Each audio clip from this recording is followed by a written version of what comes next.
also want to look at an alternative plan for your agency. Now, this is Project 2025, which is Donald Trump's anti-environmental agenda. And I want to just note some of the main features of Project 2025. It includes shredding pollution regulations, gutting clean energy programs, repealing the Inflation Reduction Act, President Biden's climate law, which we know is landmark, and of course, empowering corporate polluters. Now, we know that Donald Trump's Project 2025 destroys the EPA. He'll let corporations dump more toxins into our air and water like he did the last time he was president. We know that he will empower corporate polluters and fill the EPA with hand-picked extremists rather than actual climate experts, and who will destroy the progress that President Biden has fought for. Now, he is promising to repeal the Inflation Reduction Act. And let's be clear, repealing the bill doesn't just mean reversing the historic progress that we have made. It means threatening jobs and businesses all over the country.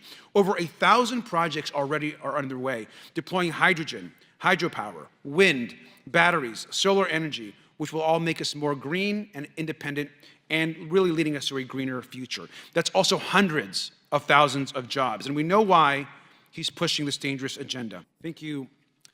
Thank you, Administrator, for being here. I appreciate your service. You're obviously helping to implement the biggest climate bill in history, which we passed under President Biden. My district includes the Port of Long Beach. I'm the former mayor of Long Beach. We know that the port itself, you were just in the Port of Los Angeles, I think, our neighbor, a huge economic engine for the country. We're fighting to electrify the Port of Long Beach right now under the $3 billion EPA Clean Port program. I wrote to you last week. You responded. We're very grateful to your response and the team, and so we're excited about that opportunity. But I want to turn also on this issue, broader issue of environmental justice. I want to just quickly highlight a case where polluters are getting a pass, and residents in my community, the northern part of my district, are feeling the impact. In Vernon, California, small city in southeast Los Angeles, Exide Technologies spent decades recycling batteries and dumping lead and toxins into the air.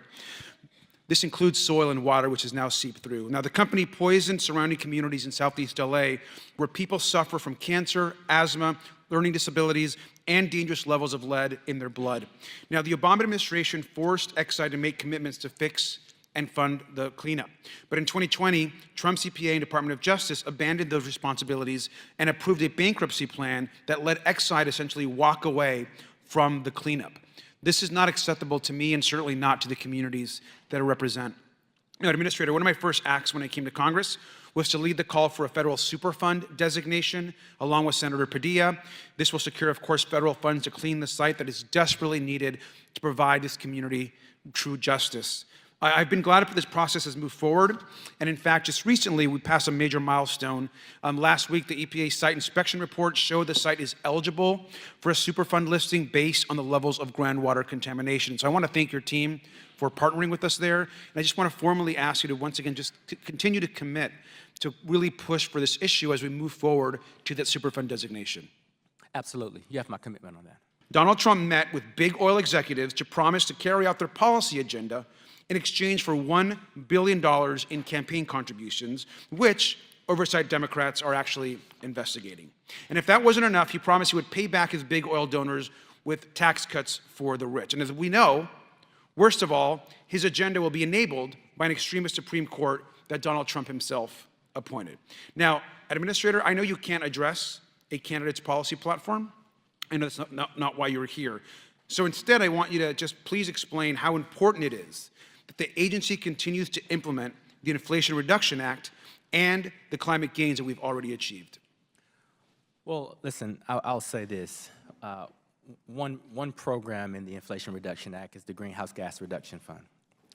That Congress allotted us $27 billion. We designed a program in consultation with the financial sector, every aspect of the financial sector. We believe that we can pull hundreds of billions of dollars off the sidelines to make homes more energy efficient, to build manufacturing capacity in this country, to create jobs.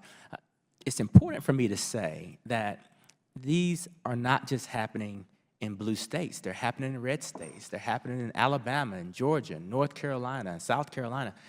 And so this really does prove that clean energy has a role in the new economy and is creating hundreds of thousands of jobs all across this country. But more important, it's making us secure because we're bringing the manufacturing back domestically. Rolling back these types of provisions, eliminating career scientists at EPA, it's just going to ruin the economy and it's going to ruin the progress that we're making. I yield back.